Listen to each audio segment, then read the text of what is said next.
ठाणपाडा येथे पाणी परिषदेत जलप्रश्नावर जोरदार चर्चा. 25% पाणी आरक्षणाची ठाम मागणी. त्र्यंबकेश्वर तालुक्यातील ठाणापाडा येथे आज पार पडलेल्या पाणी परिषद बैठकीत जल व्यवस्थापन, पाणी हक्क व सामाजिक विषयांवर सखोल आणि जोरदार चर्चा करण्यात आली. या सभेला स्थानिक अधिकारी, शिक्षक, डॉक्टर तसेच मोठ्या संख्येने ग्रामस्थ उपस्थित होते.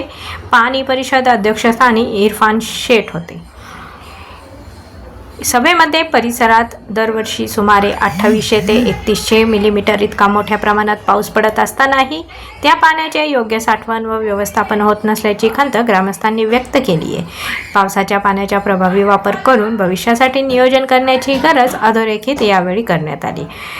केंद्र सरकारच्या नदीजोड प्रकल्पाअंतर्गत दमणगंगा खोऱ्यातील सुमारे 50 TMC पाणी मुंबई व गुजरातकडे वळविण्याच्या प्रस्तावावरही तीव्र चिंता व्यक्त करण्यात आली. स्थानिक गरजांचा विचार करून किमान 17 TMC पाणी स्थानिकांसाठी राखून ठेवावे अशी ठाम मागणी यावेळी ग्रामस्थांकडून करण्यात आली. याच पार्श्वभूमीवर ठाणपाडा परिसरातील दमणगंगा खोऱ्यात पश्चिमेकडे वाहणाऱ्या एकूण 17.5 TMC पाण्यापैकी किमान 25% पाणी स्थानिक हक्क म्हणून आरक्षित करण्याचा ठराव एकमुखाने मंजूर करण्यात आला. तसेच हे पाणी झरे, नाले, नद्या व तलावांमध्ये साठवण्याची ही व्यवस्था गाव पातळीवर करण्यात यावी या गोष्टींवर भर देण्यात आला. सभेत पाणी आमच्या हक्काचे आहे, ते आम्हाला मिळालेच पाहिजे असा एकमुखी आवाज उमटवला गेला. स्थानिक जलस्रोताचे संरक्षण व पाण्याचे शाश्वत नियोजन करण्यासाठी समाजातील जागरूक व निस्वार्थी नागरिकांनी पुढे येण्याचे आवाहन यावेळी करण्यात आले. सामाजिक विषयांवरही महत्त्वाचे ठराव या सभेत घेण्यात आले. तसेच दारूबंदी व इतर व्यसनांपासून समाज दूर ठेवण्यासाठी प्रयत्न करणे, गुणवत्तापूर्ण व मूलभूत शिक्षणासाठीही काम करणे या सर्व बाबींवर एकमुखी विचारविनिमय करण्यात आला. सभेच्या शेवटी अध्यक्ष इरफान शेख यांनी आपले आरक्षित पाणी आपणच जपले पाहिजे आणि भविष्यासाठी योग्य नियोजन केले पाहिजे असे स्थानिकांना आवाहन केले.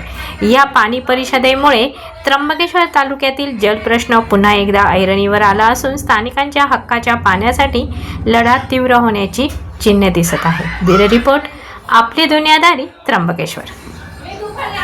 स्वागत करतो आणि अभिनंदन पण करतो का आपण एवढ्या लोक इथे उपस्थित झालात.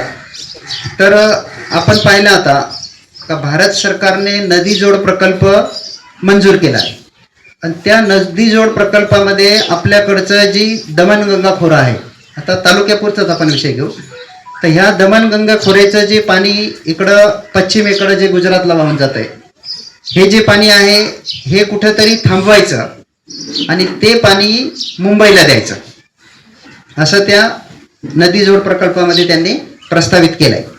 आता जर हे पाणी मुंबईला जर दिलं तर त्यामध्ये एक मोजमाप राहतं. जसं आपण लिटरचं माप आपल्या सगळ्यांना माहीत आहे, तसं एक TMC नावाचं आहे जे त्याला मोजमापचं एक साधन म्हणतो आपण.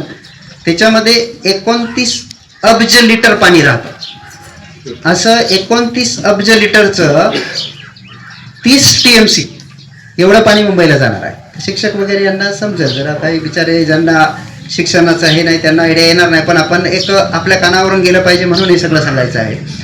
तर 30 TMC पाणी मुंबईला द्यायचं. आता आपलं मधुबन डॅम इथं दमणमध्ये आहे, तो गुजरातमध्ये नाही, तो दमणमध्ये आहे आणि त्याचं जे पाणी आहे ते 20 TMC आहे, म्हणजे 50 TMC पाणी जात आहे.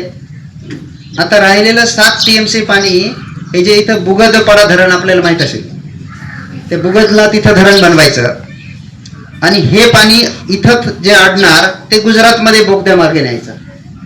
आपण पाहिलं तिकडं ते एकदरा म्हणून पेठमध्ये आहे, तिथं पण काही धरण बनवलं आणि ते आपल्या ह्या दमणचेच उपनदी आहे, त्या पाणी घ्यायचं आणि ते पण नाशिक जिल्ह्याच्या पूर्व भागात न्यायचं, तिकडं जळगावमध्ये न्यायचं. म्हणजे आपलं जे पाणी आहे हे मुंबईला जाणार, गुजरातला जाणार, नाशिक जिल्हा किंवा जळगाव जिल्ह्याला जाणार. मग हे जर हिशोब आपण पाहिला तर 20 लिटर आपला 20 TMC मधुबन, 30 मुंबई. आणि सरकारचं म्हणणं आहे 2018 मध्ये जेव्हा आम्ही पायी मुंबईला गेलो तेव्हा हा विषय आम्ही टाकला होता का पश्चिमेकडे जाणारं पाणी अडवा आणि स्थानिक लोकांना द्या. तर त्यावेळेस सरकारने सांगितलं का 57 TMC पाणी आहे. आता 50 हे होत आहे, राहिलेलं गुजरातला जाणार, बाकीचं जळगावला जाणार, म्हणजे 7 तेही संपतं. तर स्थानिक माणसाच्या हातात राहतं काय? आपल्या लक्षात आलं ना?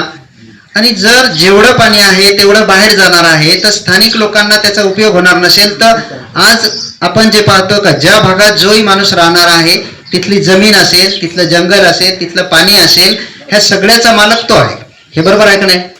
आणि जर जो मालक आहे त्याला शून्य पाणी मिळणार असेल, सगळं मुंबईला जाणार असेल, गुजरातला जाणार असेल, तिथल्या लोकांना प्यायला, कंपनीला, अजून काही वेगळ्या वापरासाठी होईल, तर आपल्या स्थानिकांना पुढे येणारे दिवस हे चांगले राहणार नाही. आणि म्हणून आपण आता त्याच्यावर चर्चा जरा थोडी सविस्तर समजून घेण्यासारखी करायला पाहिजे. का मुंबईला का द्यायचं? आज मुंबईला पाणी जातेच ना.